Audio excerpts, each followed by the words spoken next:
In this lesson, we take a look at shopping problems. Example 1, we need to find the total cost for these items.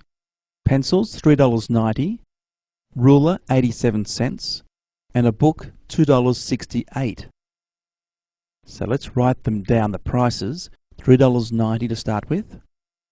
Now the 87 cents, in terms of dollars, we're going to write as $0.87, okay? So if you have a cents, we can write that in terms of dollars as such. And then $2.68, let's write that down. So making sure we need to find the total cost, we're going to add them up. And notice that very important to put the point under the point there, okay? Alright, so simply adding now, what do we got? 0 plus 7 plus 8, that's 15. So 15, we put the 5 down and carry the 1.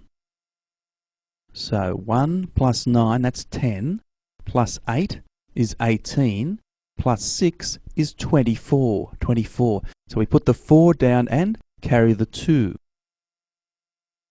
Point under point. And then adding up, 2 plus 3 is 5, and then 2 more is 7. So we have the 7 there. Make sure we put the dollar sign there. So our answer there, that the total cost is $7.45. Example 2. For lunch, John bought a $2.95 sandwich and an apple juice that cost $1.75. In part A, we're asked, how much did John's lunch cost? Well, the $2.95 sandwich, let's write down the price. And to that, we're going to add $1.75, okay? The total cost, let's add them up. So here we have 5 plus 5 is 10. So we put the 0 down and carry the 1. 1 plus 9 is 10, plus 7 is 17. So we put the 7 down and carry the 1. Don't forget the decimal point, point under point. 1 plus 2 is 3 and 1 more is 4. Don't forget the dollar sign. So $4.70, that's the total cost of John's lunch. Part B. If he paid for his lunch with a $10 note, how much change should he get? Okay, how much left over is there? Well, the $10 note, we're going to do a subtraction. We're going to take the $4.70 away. Now, you might be able to do this in your head. If you can, fantastic. If you can't, though, let's see how we'd set it out. The $10 there, and because we're dealing with cents, we better write that as 10.00, okay, $10 there. And we're subtracting the $4.70. So the point is under the point, very important. So let's see how we go. 0 minus 0, okay, well that's 0.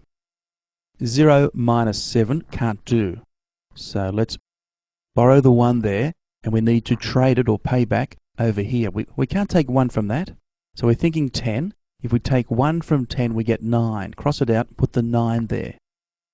So we have 10 minus 7 is 3, point under point, and 9 minus 4 is 5. Okay, there's the dollar sign. So our answer there, $5.30.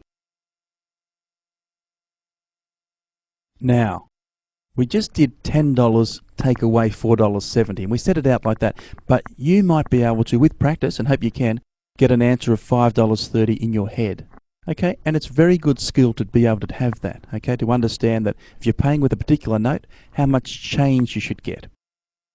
Excellent. Well, that concludes the lesson. Good luck with your questions.